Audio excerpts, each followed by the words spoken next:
గురు పౌర్ణమి రోజు మేము పూజ ఎలా చేసుకున్నాము అండ్ టెంపుల్కి వెళ్ళినప్పుడు చిన్న చిన్న క్లిప్స్ అన్నీ యాడ్ చేస్తున్నానండి వీడియో కింద. చూడండి, నేనైతే మార్నింగే లేచి మొత్తం ఇలానే క్లీన్ చేసుకొని బాబాకి అయితే పూజ చేసుకున్నాను. ఇలా సింపుల్గా పూజ అయితే చేసుకున్నాను. అండ్ మా మానవిత ఎప్పుడు హారతి ఇచ్చేటప్పుడు గంట అయితే మా మానవితే కొడతాడు. అండ్ అలా పీస్ఫుల్గా అయిపోయాక తల్లిదండ్రుల దీవెనలు ఖచ్చితంగా ఉండాలి కదండి పిల్లలకి. అందుకని మా బాబు మా వారి దగ్గర దీవెనలు తీసుకుంటున్నాడు. అండ్ మేమైతే టెంపుల్కి స్టార్ట్ అయ్యాము.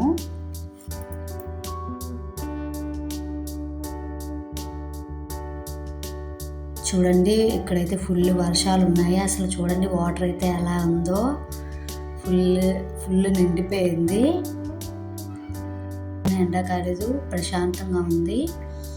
క్లైమేట్ అంతా కూడా చూడండి ఎంత బాగుందో. కూల్ క్లైమేట్, వెదర్ చాలా బాగా నచ్చింది నాకు. అండ్ బాబా టెంపుల్కి అయితే మేము రీచ్ అయ్యాము. బాబా టెంపుల్ తెలుగు ఇదేనండి ఈ టెంపుల్. అండ్ టెంపుల్ అయితే చాలా బాగుంది. మేము సెకండ్ టైం రావడం, ఫస్ట్ మా యానివర్సరీకి వచ్చాము, తర్వాత ఎప్పుడు రావడం అండి. పూజలు అవి చాలా బాగా చేశారు అసలు గురు పౌర్ణమి కాబట్టి. అండ్ ఇక్కడ మేము ప్రసాదం తీసుకుంటున్నాము. బాబా గారు కోవా అది చాలా ఇష్టం కదా. అండ్ గురు పౌర్ణమి కాబట్టి చూడండి ఎంత మంచిగా డెకరేట్ చేశారో టెంపుల్ అంతా. అండ్ మా వారాలు వస్తున్నారు.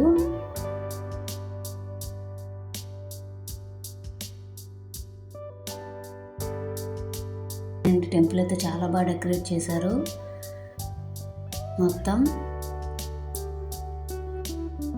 అండ్ మా బాబు అయితే దండం పెట్టుకుంటున్నాడు. ఇక్కడ బాబా గారి పాదాలండి. అసలు టెంపుల్కి వెళ్తే ఆ వైబ్సే వేరుంటాయి. అసలు ఎన్ని కష్టాలున్నా ఎన్ని ఉన్నా సరే ప్రశాంతంగా అనిపిస్తుంది నాకైతే. మీకు అలా ఉంటుందో లేదో ఒకసారి నాకు కామెంట్ సెక్షన్లో కామెంట్ చేయండి. ఇలా పూజ అది అయిపోయిందండి. మా పూజ అయిపోయిన తర్వాత ఇక్కడ బయటికి ఇలా బాబా గారి విగ్రహం దగ్గర పిల్లలందరూ కూర్చున్నారు. మొత్తం మా వారి ఫ్రెండ్స్ అందరం వెళ్ళామండి. ఇలా కాసేపు అందరూ ఆడుకున్నారు. అండ్ టెంపుల్ అయితే చాలా బాగా నచ్చింది. ఇదే అండి టెంపుల్ మొత్తం వ్యూ. అండ్ వీడియో కానీ నచ్చినట్టయితే లైక్ చేయండి, షేర్ చేయండి, సబ్స్క్రైబ్ చేసుకున్న ఛానల్ని.